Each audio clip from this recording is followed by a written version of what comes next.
So the other day, I was watching a video by a channel called videogamedunkey, and he was playing a game called Mouse P.I for hire. And the whole time that he was playing the video game, he was complaining that the video game lacked certain features that could have made it more polished, but his main complaint was that the video game was basically stealing ideas from other video games. Even his opening sequence said that he was going to be playing Cuphead, but Doom, but with a mouse, but with a gun, but with elements of LA Noire. And this sort of complaint basically just persisted throughout the whole video, where he was saying this is like from this and that is like from that, but it was just slightly modified to match the aesthetic of that game. And as he's walking around in the video game, he comes across a wall with a recipe for roasted tomato and pepper soup. So today we're making roasted tomato and pepper soup from Mouse P.I for hire from videogamedunkey, but tweaked from ideas from my brain. The recipe called for 3 cloves of garlic. I'm using like 12. I cut off the top of an entire head of garlic, and we're gonna just use the whole thing. The recipe also asks for 4 peppers. That is way too many roasted peppers. You're gonna have a very peppery tomato soup instead of the main ingredient, which should be tomato. The video says to prep your vegetables by cutting the tomatoes in half, pitting the peppers, and cutting the peppers in quarters. So of course, I cut my tomatoes in quarters and I cut the peppers in eighths. First, you pit the peppers.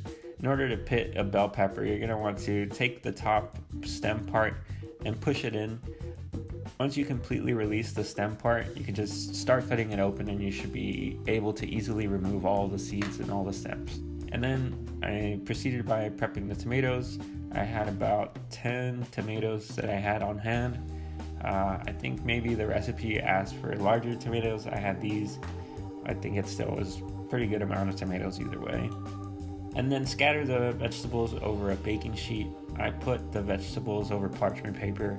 I just because I hate cleaning later on. Cover all of the vegetables in a good amount of olive oil, and then cover everything with a good amount of salt. I honestly could not guess how much salt I added to the recipe. I just did enough to cover every piece of vegetable.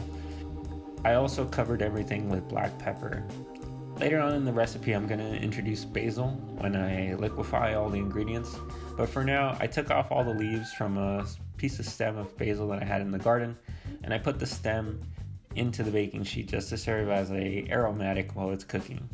I'll save the leaves for later on. After you cover your vegetables in vegetable oil and salt and pepper, you're going to want to give everything a nice rub just so that there's a good even coating throughout the whole thing. Don't be afraid to get your hands dirty. The recipe also asks for 2 onions. I feel like that's a lot of onion. I had 1 onion, and I think that was a good amount of onion. If you want to, go ahead and add 2. Maybe if you're a big onion fan, go for it. I love onion, but my household doesn't like onion so much, so I just went with the 1. And it still came out pretty good. The recipe says to roast the vegetables for 25 minutes at 390. I'm assuming they wanted you to turn on the broiler. I just left it with the regular baking function, but I put it at 380 and I left it in the oven for about an hour. After about the hour, you're going to take those vegetables and add them to the blender. Squeeze out the garlic. Don't liquefy the skins, just get the nice gooey parts that are inside. And you're going to add your tomatoes, your bell peppers, and your onions to the same blender. And also add that fresh basil that we had set apart earlier. After your ingredients are blended, you're going to want to put a pot over medium heat. Throw in about 1/8 to 1/4 of a cup of butter. And I also took the parchment paper that I had on the baking sheet and I scooped out all that oil and all those little burnt bits as much as I could and threw that into the pot as well. I also took about a cup of chicken broth and threw that into the blender so that I can basically rinse all the residues off of the walls of the blender and then poured that into the pot. I also added about a cup of heavy whipping cream and threw that into the mixture. After you've added all those ingredients, you're going to mix everything together and you're going to get this nice creamy orangey color. Here you can add whatever green seasonings you have. The recipe asks for oregano, so I threw in a couple dashes of oregano. I have this like mixture of Italian seasoning, so I threw that in there as well. Cover and let it warm up on low to medium heat. Make sure it doesn't burn at the bottom. You can keep it pretty low. You're just trying to get everything hot. If you're making a video, make sure you don't drop your phone, because if you try to catch your phone while you're holding a ladle with tomato soup, you're gonna make a mess. God damn it. After about 15 to 20 minutes, you're gonna want to taste your soup. It's pretty likely that it's gonna be a little bit undersalted. You're going to want to add whatever you want of salt, or my secret is that I grate a whole bunch of Parmesan into the soup. I use a little bit more than half a cup of Parmesan. I also add Parmesan when I'm serving the soup typically.